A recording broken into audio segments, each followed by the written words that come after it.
No Entrevista NF de hoje, vamos conversar com Roberto Moraes, ele que é professor do Instituto Federal Fluminense, e o assunto é mercado de trabalho.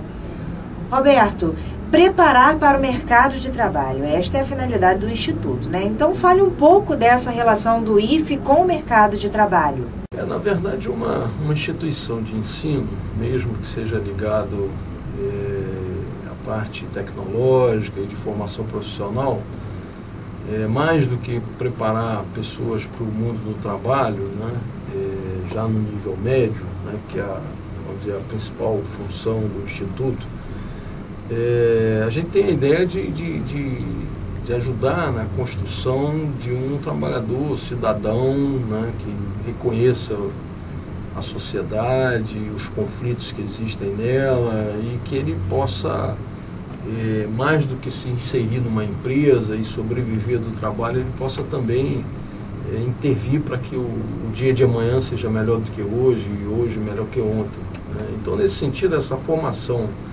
abrangente que o IFE se esforça para dar aos nossos alunos nos diferentes níveis de ensino, ela vive um momento muito especial, né, com esse boom da economia brasileira, de certa maneira num contraponto à economia mundial que vive de crise em crises. A gente vive um momento de muitas oportunidades de trabalho, com a ampliação das infraestruturas de estrada, de portos, de construção de indústrias de base, com a descoberta do pré-sal, né, e com a possibilidade de abertura de novos campos de trabalho. Então, eu posso dizer que o IFE, nesse momento, né, a gente identifica que os alunos têm uma empolgação que algum tempo atrás, né, a gente fazia um pouco pirueta para o aluno se empolgar, porque as possibilidades de trabalho não eram como são hoje, né? Então essa perspectiva é muito real,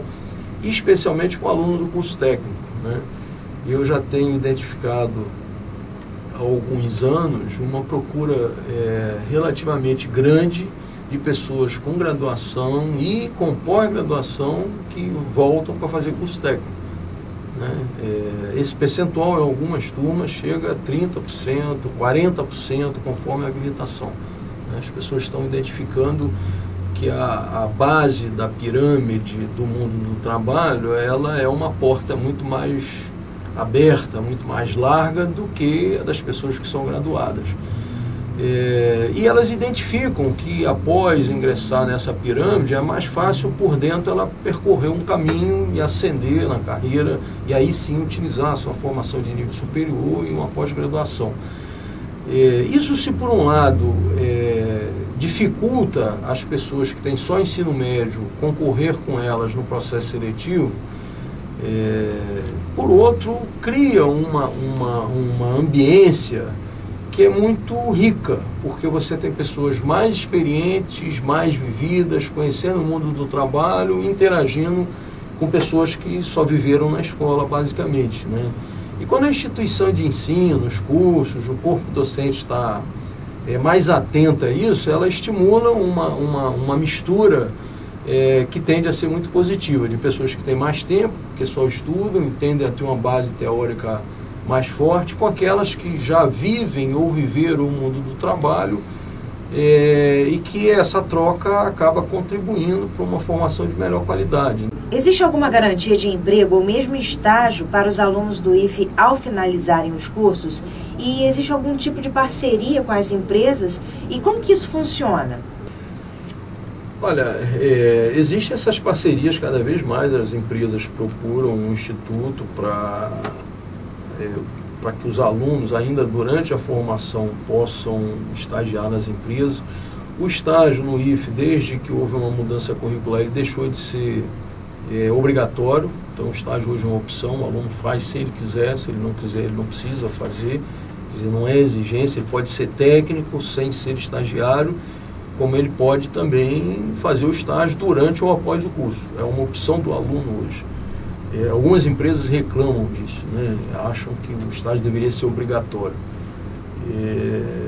Eu particularmente tenho dúvida se foi interessante abrir mão dessa obrigatoriedade em termos de formação, mas por outro lado eu também compreendo que muitas empresas acabavam utilizando esse estagiário que vai à empresa para completar a sua formação prática no mundo do trabalho, estava sendo utilizado como uma mão de obra barata, vamos dizer assim. Então tinham empresas que queriam renovar os contratos de estágio por 2, 3, 4 vezes. A empresa já estava há 2 anos com o mesmo estagiário, quer dizer, ele já tinha passado da fase de aprendizado. A legislação de estágio, por conta disso, ela foi modificada, ela hoje dá direito a férias, né, ao estagiário. Agora, esses vínculos, eles variam muito. Tem empresas, voltando para o segmento da área de petróleo e gás, tem empresas, por exemplo, na área de fluido de petróleo, que elas se organizam em consórcio e passaram a oferecer, eu acho que já foram 9 turmas, se eu não estou enganado, atualmente está para ser formada uma nova turma, que são alunos formados na área de química, vão fazer um curso de 6 meses na área de fluidos de petróleo. Praticamente todos que fazem esse curso são empregados nas empresas que atuam no setor com salários quase sempre acima daquilo que é pago pela Petrobras. É um curso que é dado pelas empresas que atuam no setor, parte é dado pelos próprios professores da escola, uma outra parte é dada por funcionários da Petrobras e dessas empresas que pagam aos professores da escola para dar o curso e bancam esse curso, né? As empresas compreendem que com isso você substitui o estágio, você dá uma experiência profissional e a empresa acaba não tendo o gasto de fazer a contratação e dar um curso de 6 meses como empregado, ela dá antes, né?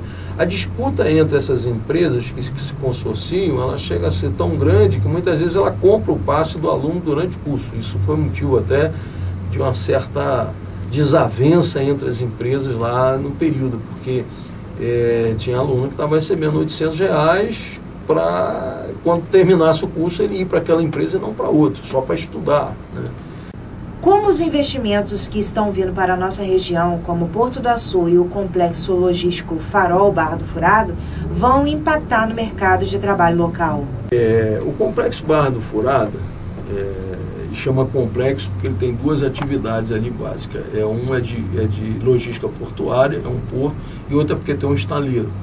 Estaleiro para servir de base e de manutenção e de apoio às atividades offshore, né? Manutenção de navios petroleiros, sondas de perfuração e outras. Esse está em início de construção, né? Do pia, depois de preparar o canal para a entrada do navio, para o estaleiro começar a ser construído. Então tem muito pouca gente ainda trabalhando, mas há uma expectativa de crescimento bastante grande de número de trabalhadores nos próximos 2 anos. Já o complexo logístico e industrial do Porto do Açu, esse é maior e está em implantação há mais tempo, né? O início da construção dele foi em julho de 2007, está se aproximando para 5 anos de construção, né? A previsão de início do funcionamento do porto é no ano que vem, 2013, provavelmente no 2º semestre, já foi adiado 3 vezes. E a outra atividade que está muito adiantado também no Porto do Açu é da construção de um estaleiro para construir plataformas, basicamente, para atuar na Bacia de Campos, na Bacia de Santos e também lá na Bacia lá do Maranhão. No caso do Porto do Açu, você já tem hoje aí em torno aí de 3.000 trabalhadores. Eu não sei se o número que os próprios empreendedores divulgaram, ele vai ser verdadeiro, né? Se fez uma estimativa nos estudos de impacto ambiental que foram apresentados nas audiências públicas de um crescimento do número de postos de trabalho para atender ao complexo logístico Porto do Açu de 50.000 pessoas até 2020, ou seja, nos próximos 10 anos, vamos arredondar assim. Eu não sei se chega a esse número, e eu também não sei porquê, ou até sei, por que eles estimaram nesse número tão grande para criar uma expectativa maior. Eu não sei se ele vai ser nessa proporção. Mas é verdade que o empreendimento está crescendo, né? Ele está se consolidando, ele já ocupa uma área que é muito grande, né? São 90 quilômetros quadrados de ocupação. Né? Para a gente ter uma ideia, isso é quase que 25% de todo o município de São João da Barra, né? Uma área muito significativa. E há a expectativa de você ter muitas vagas, especialmente para curso técnico, né? Eu, quando estava ligado à gestão do Instituto Federal Fluminense, tive a oportunidade de reunir com pessoas ligadas ao grupo EPX, e eles apresentaram um quadro de demandas que teriam para os próximos anos.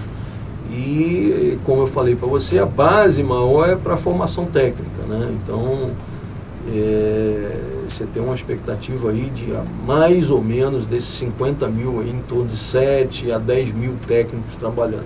Aí você tem um número menor de profissionais de nível superior e de profissionais, vamos dizer, menos qualificados, às vezes não tão menos assim, mas, por exemplo, soldadores, montadores, eletricistas, esse é que vai ser a maior parte deles. Se isso tudo acontecer, a gente vai ter um impacto muito grande também em moradias na região, e aí faz aquele círculo que eu tinha me referido antes, né? Na medida que esses investimentos na área de infraestrutura logística e indústrias acontecem, você começa a ter necessidade de mais casas, mais estrada, então você começa a contratar também pessoas para construir casa, essas infraestrutura toda, para a área de serviço, para dar aula. Se vai morar mais gente aqui, você vai ter mais escolas. Se você vai ter mais escolas, você vai ter que ter mais professores, né? Se você vai ter mais gente morando, você vai precisar de mais profissionais de saúde. Então, é uma expectativa grande, mas há sempre dúvida se isso daria conta. Eu acho que a base instalada de profissionais que a gente tem em Campos dá conta disso, né? Eu acho, por exemplo, a formação de técnico, hoje você está vivendo em Campos, além do IFE, da Escola João Barcelo Martins, e da estrutura do Senai, Senac, etc., você tem uma série de escolas técnicas particulares que estão se instalando no município de Campos, né, identificando esse mercado, vamos dizer, de trabalho para atuar na região. Se a gente juntar isso com o pré-sal e com o crescimento que a bacia vai ter, seja com a Petrobras, seja com as outras empresas, a própria OGX, que é a empresa da holding EBX, que atua no segmento de petróleo, né, a gente vê que há uma tendência de aproveitamento de mão de obra muito significativo, né? Eu tenho para mim que a capacidade instalada que a gente tem na região dá conta disso. Muitas vezes o empreendedor diz que está faltando gente qualificada, porque esse é um discurso que o capital usa para mais gente se formarem e aí ele ter aquilo que a gente conhece, chamado exército de reserva, porque se você tiver muita gente interessada a trabalhar na porta da fábrica te esperando, você pode pagar um salário menor do que normalmente você pagaria. Quando é que um trabalhador consegue vender sua força de trabalho com um valor maior? É quando falta mão de obra, né? Quando ele tem uma especialização que poucas pessoas têm. Então, essa é uma regulação interessante, porque se você forma muita gente demais, né, você, por um lado, se está ajudando aos moradores da cidade a serem incluídos socialmente no trabalho, por outro, você está estimulando a fazer um exército de reserva e pagar pouco, né, que é tudo que o capital quer para crescer mais, né, ele ter mais lucros, ele paga menos ao trabalhador, porque o trabalho é uma parte importante da formação do lucro de qualquer empreendedor. A gente cabe, pelo lado da sociedade, era regular isso. Isso é uma coisa muito complexa, né? Porque você tem no meio disso, você tem escola que é federal, você tem instituto que é estadual, você tem municipal, você tem particular. Então, regular a formação é uma coisa complicada. E às vezes, como é que se dá essa regulação? Se dá pelo aluno, né? Ele escolhe qual curso vai fazer porque ele tem uma expectativa de melhores empregos. Roberto, qual conselho você dá para os jovens que estão entrando no mercado de trabalho? O conselho é meio difícil, sabe? Eu acho que tudo isso que a gente falou é interessante que as pessoas reflitam um pouco isso. Eu costumo dizer para os meus alunos, nos primeiros dias de aula, quando a gente recebe a cada semestre uma turma nova, é que é interessante ele tentar identificar, né, um perfil de atributos que ele tem e de defeitos, né, porque todos nós somos assim, né, com virtudes e defeitos, com potencialidades e fragilidades, o que a gente podia fazer na vida profissional e tentar traçar um rumo para ela. E aí, nesse ponto, eu costumo dizer, né, qual é o objetivo que eu almejo chegar? E o que eu preciso para atingir esse objetivo ter em termos de formação? E aí eu tento projetar isso. Agora, quando eu traço esse objetivo, eu tenho que ter noção para onde eu estou me dirigindo, porque no meio do caminho eu posso ter oportunidades, eu posso estar fazendo um curso técnico e surge uma oportunidade de emprego, estou fazendo a graduação e surge uma oportunidade de emprego como técnico, vai precisar fazer um curso técnico. Agora, eu preciso me programar, e aí o programar é para você dizer, eu quero ir para o Rio ou eu quero ir para São João da Barra. Se eu estiver indo para São João da Barra, eu nunca vou ter uma oportunidade num trevo de Macaé, porque eu estou indo para outro lugar, né? E no meio dessa confusão, tem gente que fica querendo fazer tudo. Isso, para mim, eu acho que é o pior que pode existir. Então, a gente tem aluno que de manhã faz um curso técnico no Senai, de tarde faz outro curso técnico na escola técnica, e de noite faz um isessência, faz um estágio, e não faz nada, né? Eu acho que isso não é bom, nem sob o ponto de vista individual e não necessariamente também não é sob o ponto de vista profissional da empregabilidade. É preciso ter uma formação básica de boa qualidade, né? E aí, a partir daí, eu acho que se a economia do país continuar a se desenvolver do jeito que está, é possível até apertar as empresas para pagar melhores salários para nós trabalhadores, né? Que eu acho que a gente merece, né? Nesse tempo todo de crise, de uma maneira geral, sempre se pagou pouco e quem tinha dinheiro sempre ganhou muito dinheiro. Muitas pessoas ficaram ricas. Está na hora de dividir um pouco esse bolo, né? Não é só fazer crescer o bolo como o economista Delfim Neto falava lá atrás, né? Então eu estou falando isso porque eu estou numa casa que é um sindicato, né, que defende o trabalho na sua relação com o capital. E eu acho interessante a gente pensar isso até em se organizar, que é uma outras coisas que me preocupa. Hoje os alunos, a organização sindical passa meio batido na formação dele. Ele acha que a formação e o resultado final deve ser a ele, é uma coisa individual dele, é esforço próprio, não é um esforço da sociedade, né, de dar ensino de qualidade, ensino público. E eu acho que é um momento eu acho também da classe trabalhadora que está se formando pensar nisso, quer dizer, na sua organização de base profissional, no sentido de poder enfrentar melhor o capital e exigir melhores condições de trabalho sob o ponto de vista da segurança do trabalho e melhores salários, melhor remuneração, a parte daquele lucro que até então ficava no capital. No Entrevista NF de hoje, conversamos com Roberto Moraes, ele que é professor do Instituto Federal Fluminense, e o assunto foi mercado de trabalho.